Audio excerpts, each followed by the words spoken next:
Hello, का हो अरुचि के मम्मी? का हो इतना दिन बाद काहे फोन कैला? अरे का बतायू, कंपनी में थोड़ा भीड़ भाड़ चलत रहा है। उता हम जानत है। सुना सुनावा।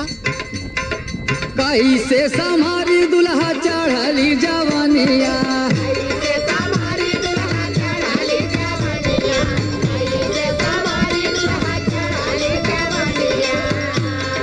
कैसे समारी दुल्हा चढ़ली जवानिया, मांगनिया मांगना, अरे मांगनिया मांगना, हमसे नवा पुरानिया, मांगनिया मांगना।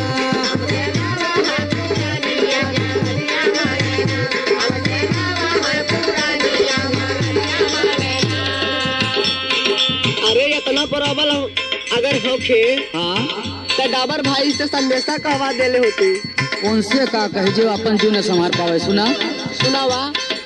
अपुन का गायल रहला रजल धियानवा,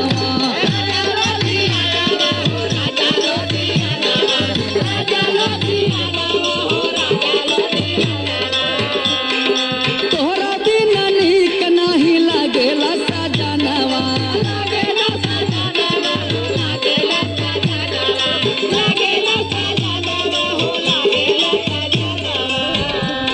अरे अपुन का गायल रहला रजल धियानवा, तोहरा बिना नीक नाही लागेला सजनवा, कैसे बचाई अपन गोदरल बदनिया,